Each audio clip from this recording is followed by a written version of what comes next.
Dari ba'ats dibangkitkan, kemudian akan menuju ke mahsyar, yaumul mahsyar. Ada tempat namanya mahsyar, di mana orang di situ akan dikumpulkan jadi satu. Di situ tanpa pakaian sehelai pun, tanpa alas kaki, tanpa berpakaian, semuanya dihisab dalam keadaan telanjang. Maka ketika mendengar ini, Sayyidah Fatimah putri Rasulullah menangis. Kenapa menangis? Beliau merasa malu sebagai perempuan. Masa iya perempuan akan dihisab dalam keadaan telanjang bersama dengan semua orang pada saat itu? Maka ketika menangis seperti itu karena merasa malu, maka Rasul menyampaikan, jangan kira orang akan memperhatikan yang ada di sampingnya. Semua pada saat itu akan memikirkan dirinya sendiri, apa yang akan diterima balasan dari Allah Subhanahu wa taala.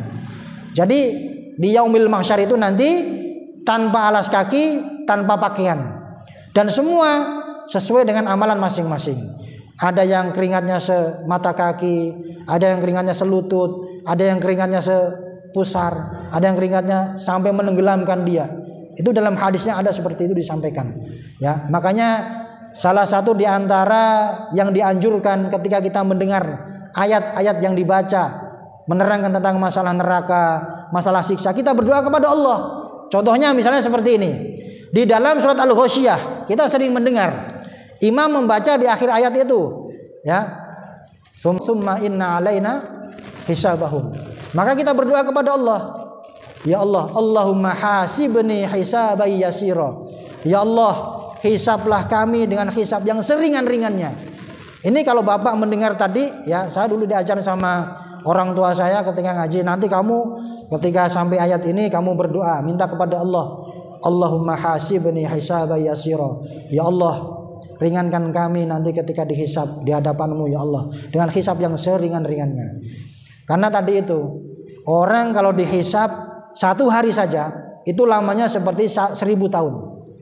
Ya, perbandingan satu hari perbandingan 1000 tahun ketika di dunia ini.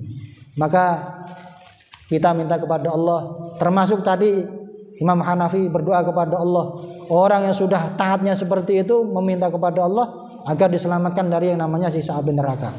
Itu ya. Jadi nanti kalau mendengar ayat-ayat yang menerangkan tentang masalah neraka, masalah siksa, kita berdoa. Kalau sahabat-sahabat Rasulullah dulu ketika mendengar ayat seperti itu nangis, Pak. Ya. Tapi ketika mendengar berita dengan surga tentang apa balasan-balasan yang baik, berdoa kepada Allah supaya kita dimasukkan dalam surganya Allah Subhanahu wa taala.